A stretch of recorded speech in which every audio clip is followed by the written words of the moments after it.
All right, let's dive right into this stack of source material you've given us. Yeah, we're doing a deep dive here. It looks like excerpts from a novel, right? A really compelling one. Seems like it, yeah. A story wrapped in, well, decades of mystery and some pretty dark secrets. Absolutely. So our mission today really is to pull out the key threads for you, the main story, who the important characters are. And unpack the central mysteries woven through these pages. Exactly. And the sources, they don't waste any time. They drop us straight into this stark scene, Henrik Vanger's 82nd birthday. Right, and there's this ritual A happening. very specific one, the arrival of a rare, mysterious flower. Something that happens every single year. Like clockwork, yeah. Every year since a particular date in November, decades ago. And it's unsettling, right, because the timing lines up with something really painful for Vanger. Absolutely. On this birthday, we see him call a retired detective Morel. They Yeah. actually share the same birthday. And this annual flower, it's clearly tied to this long-running obsession, a mystery that's consumed him for years. What is it about the flower itself? The source mentions something. Well, it's the rarity combined with the fact that it's not, like, registered anywhere. So Yeah. tracing where it comes from each year, Oh. almost impossible. Just adds to the torment, I guess. Exactly. Another layer. Okay, so alongside this setup, we meet some key people pretty quickly. First, Mikael Blomkvist. Yes, the journalist. Yeah. But he's not a great place. No, he's reeling from a libel conviction, something involving a financier named Wennerstrom. His reputation's taken a big hit. Right. And there's that detail about the nickname Callie Blomkvist. Oh, yeah. It's a callback to this earlier success he had exposing some criminals. Yeah. It shows he was a top investigative journalist, but it kind of highlights how far he's fallen now. So his professional standing is shaky, to say the least. Very shaky. Then we meet Lisbeth Salander. The researcher at Milton Security, working for Dragan Armansky, and she definitely sounds unique. That's putting it mildly. The description is really striking, Tattoos, piercings, dyed hair. Not your typical researcher. But Armansky relies on her. Heavily. Her skills are apparently incredible, even if her methods are, let's say, unconventional, sometimes chaotic. Like that report she did, the one on the pedophile researcher. Exactly. Causing a massive stir. But Armansky trusts her ability to dig up things no one else can, even though she's described as a social misfit. Okay, so let's see what happens next. Blomkvist is at this low point, right? Professionally, financially. And then, out of the blue, this call comes in from Dirch Frode. He represents Henrik Vanger. Offering him a freelance job, which must have seemed pretty strange, given his situation. Yeah, really inconvenient timing, but he needs the work. He takes it. So he travels north. Way north. To this quiet, snowy town, Hedestad, and the island nearby, Hedby Island. And that's where Vanger drops the bombshell. Right. This isn't just any freelance gig. Vanger wants him to investigate the disappearance and likely murder of his grandniece, Harriet Vanger. And this happened almost 40 years ago. Yeah, way back. September 24th, 1966. That date. Wasn't that the day of the accident? Precisely. A bridge accident cut the island off from the mainland. Total isolation. Henrik describes the whole day, the police searches that went nowhere. And this has become his life's obsession, his hobby, he calls it. Yeah, but a serious one. He's kept everything. Police reports, photos, logs, Harriet's diary. And he thinks it was a family member. He's convinced of it. Yeah. And he believes that same person sends the flowers every year to torment him. His opinion of the family sounds, pretty grim. Oh, incredibly bleak. He calls them his worst enemies. Thieves, misers, bullies, incompetents. The works. So he points Blomkvist towards the family members who were on the island that day. Yep. We get introduced to Isabella, Harriet's mother, described as vain, Harold and Gregor, Henrik's brothers, who apparently had Nazi connections. Oof. Yeah. And Martin, Gottfried's son, who's successful but built his house away from the others. And Cecilia, Isabella's daughter, a teacher. She apparently had a bad relationship. And the source mentions something specific about Gottfried Vanger's line, Harriet's father's side. Yes, a string of misfortunes. Yeah. Richard, Gottfried himself, Harriet disappearing, Gustav. It hints at something darker there. Okay, while all this is happening with Blomkvist, the sources shift back to Salander. There's a change in her guardianship. A really significant and troubling one. Her longtime guardian, Holger Palmgren, who seemed decent, has a stroke. And his replacement is? Nils Erik Bjurman. And it's bad from the start. How so? He's described as harsh, cold, interrogative, immediately questioning her life, her money, her appearance. It's instantly adversarial, deeply uncomfortable. Okay, back to Blomkvist on Hedeby Island. He moves into a cottage there. Yeah, on Vanger's property. Yeah. And he starts wading through this mountain of information Vanger collected. You can almost feel his frustration in the text. 40 years, police investigations. Yeah. What could he possibly find? He's definitely overwhelmed, depressed even, questioning why he took the job. The police reports are detailed, but, led nowhere. Vanger's logs, too. Does he start talking to people? A bit, yeah. Subtly. Suzanne at the local cafe, some family members, and significantly, he starts an affair with Cecilia Vancher. Ah, and he finds Harriet's things. Her diary, which is surprisingly short, and her Bible. And inside the Bible, the clue. The cryptic list. Names and numbers. RL, BV, Magda, Lena, SJ, with numbers after them. Which the original detective couldn't crack. No. Morell spent ages on it. Thought it might be a code, maybe phone numbers. Got nowhere. The sources also mentioned Harriet became quite religious towards the end. Explored different faiths. Right. Okay, now back to Salander, because her situation with Bierman, it escalates horribly. It does. The sources are very explicit about his sexual abuse of her during their required meetings. Using his power over her. Completely. Threatening to have her institutionalized again if she doesn't comply. It's horrific. But Salander, she doesn't just take it. No, not at all. Even as it's happened, she's planning, Yeah. calculating. Despite being at a disadvantage physically, legally, she's already plotting her revenge. So she researches him. Deeply. Finds his public image is spotless. Rich lawyer, respected, charitable. But underneath. Secrets. Gambling bets, cocaine, history of abusing a girlfriend. He's vulnerable. And she exploits that. Oh. She sets this incredibly elaborate trap. Handcuffs, an electric shock device, and crucially, a hidden camera. A digital video camera. And she records him? Oh, yes. The sources describe this methodical, brutal turning of the tables.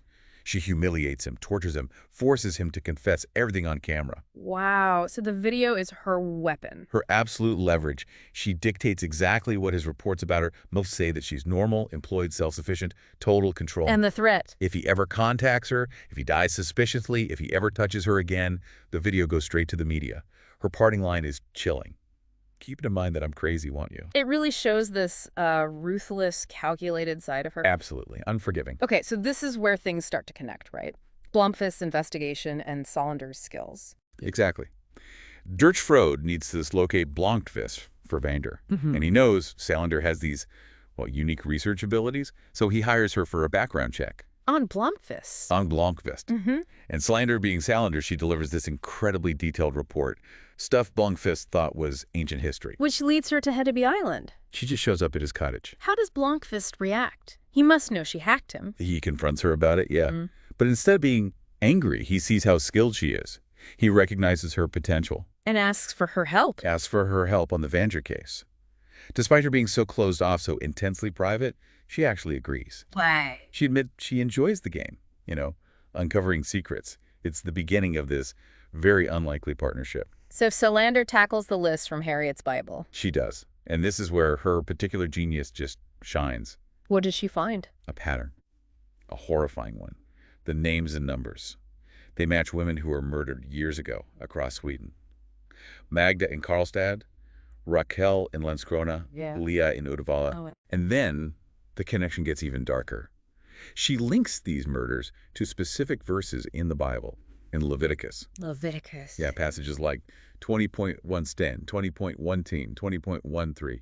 Really disturbing verses, often involving things like animal sacrifice. And that connects to the crime scenes.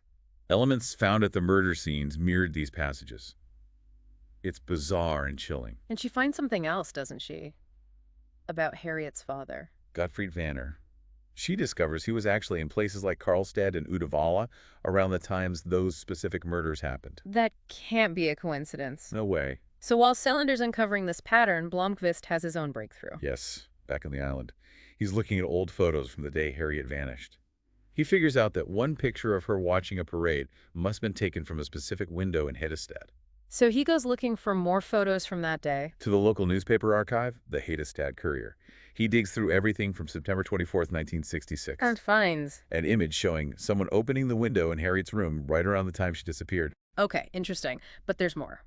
The killer photo, almost literally. An image of Martin Vanger Gottfried's son from 1966 at a ski resort wearing a very distinctive jacket. And Salander confirms this. Her research finds another picture of Martin in a local paper from '66, confirms he was in Uppsala, establishes his age, his appearance back then. So let's connect the dots for you listening. Salander finds Gottfried's pattern, the Leviticus link, the locations. Blomkvist finds Martin's picture from the time, confirming his appearance and the detail of the window being opened in Harriet's room. It all points to Martin. It wasn't just Gottfried. After his father died, Martin carried on the killings. and Harriet, her disappearance. It wasn't random. It wasn't about the bridge. She likely found out what her father and then her brother were doing. Her flight was an escape from Martin's abuse, from that horror. So as they're closing in on Martin, things get dangerous. Very dangerous. A mutilated cat is left on their porch. Like the animal sacrifices. Exactly. A direct, terrifying message. Blomkvist also feels like he's being watched, stalked near the pastor's house. They know they've stirred something up. Blomkvist then goes to Martin's house, on a hunch. Yeah. And finds something truly sickening in the basement. The hidden rooms. A hidden room. A fully equipped, meticulous torture chamber. Which leads right into the confrontation. Martin captures Blomkvist, traps him in that room, and he confesses everything, confirms his father started it, and that he continued it using that chamber. But Salander arrives. The source says Lisbeth Salander is never passive. She tracked Blomkvist there. And she saves him. Confronts Martin, shoots him, frees Blomkvist. Martin's injured but gets away in his car. For a moment. Only for a moment. He dies in a high-speed crash while trying to flee. So Martin's dead. Now they can piece it all together. The full, awful truth. Harriet was abused by her father, Gottfried, and by her brother, Martin. The list in her Bible wasn't a code. It was a list of victims. A record of the women killed as part of their twisted pattern linked to Leviticus. And Harriet herself. The 40-year mystery. Solved. She wasn't murdered. Her cousin, Anita Vanger, smuggled her off the island in the trunk of her car on the day of the bridge accident. So Harriet's alive. Alive and well. Living in Australia under a different name. A successful sheep farmer, even has a family. That was the secret all along. Incredible. But then comes the fallout. Dirchfrode must be panicking. Absolutely. The potential scandal for the Vanger Corporation, if the truth about Martin got out, it would be catastrophic. So there's a cover-up. A negotiation, yeah. Blomkvist, the journalist committed to truth, reluctantly agrees to suppress the full story about Martin. To protect the company. And specific family members, like Isabella, who knew Gottfried was abusing Harriet but did nothing, and Cecilia. They're shielded. So Harriet comes back. Returns to Sweden, inherits shares, and takes over the Vanger Corporation with Cecilia. The full horror of Martin's actions stays buried, mostly. What about Millennium, Blomkvist's magazine? The Vanger investment saves it from bankruptcy. Blomkvist heads back to Stockholm. But there's more trouble waiting for him there, isn't there? Oh, yeah. Back at Millennium, he figures out there's a mole. Jan Dahlman, the managing editor. Leaking information to who? To Wennerström's financial magazine. The guy who ruined Blomkvist in the first place. Dahlman was feeding him info about Millennium's troubles and plans. How does Blomkvist handle that? He exposes Dahlman to the staff. But then they decide to use him. Feed Wennerström false information through the mole. And Salander helps confirm it. Of course. Hacks Dahlman's computer. Emails. Confirms the betrayal. This whole Wennerström thing, it clearly gets Salander fired up. Definitely. It's partly loyalty to Blomkvist, who Wennerström hurt, but also her deep-seated hatred for corrupt, abusive men like him. She decides Wennerström is her next target. How does she go after him? This isn't just hacking an email account. No, this is big league. She gets fake passports, new identities, Irene Nesser, Monica Scholes, and she uses this really advanced hacking technique, like mirroring his entire computer system in real time. Giving her total access. Total access to his computer, and crucially, to his complex web of finances, especially the money hidden in Switzerland. So she goes to Switzerland. As Irene Nesser and Monica Scholes, walks into his banks in Zurich, Bank, Dorfman, Bankhauser General, accesses his accounts. And just takes the money. Systematically empties them. Billions. Moves the funds through this intricate global network. It's an incredible financial raid. And the result for Wennerström? Devastation. Yeah. His finances collapse. Plus, Millennium publishes the expose Blomkvist prepared. He's ruined. And interestingly, the source notes Salander transfers a huge chunk of that money, like 3 billion kronor, to Blomkvist. Wow. What about the other characters? What happens to them? Well, Harriet and Cecilia are running the Wenger Corporation. Blomkvist's affair with Cecilia. That ends. His relationship with his editor, Berger, is professional but clearly strained after everything. And Salander, how does she process all this, especially the Blomkvist connection? It's complicated for her. The sources say she's struggling with these unexpected feelings for Blomkvist, feeling vulnerable, exposed, which is deeply uncomfortable for her. Does anyone notice? Armansky, her boss, sees a change. He wonders if she's actually maturing, or if it's just about Blomkvist. And the plant. There was something about a plant. Yeah, her Elvis plant, she apparently just throws it away, Yeah. maybe symbolizing letting go of her past, or maybe Yeah. just pushing away these difficult new emotions. It's ambiguous but poignant. Whew. Okay.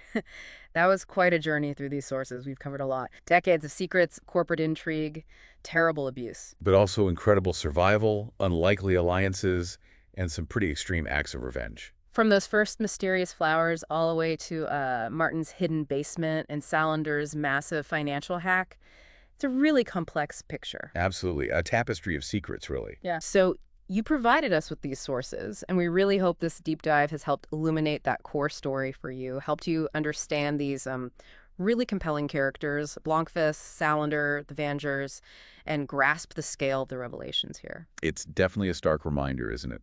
How hidden histories, abuse of power, and just individual actions can echo down through generations, affecting families, companies, lives. Absolutely. So maybe here's something to think about after listening to all this. In a world where powerful people can hide terrible secrets, and where digging up the truth might cause even more chaos or pain, what does justice actually mean? And what are the real costs for individuals like Blomkvist and Salander and for society when you decide to confront that kind of deeply buried darkness?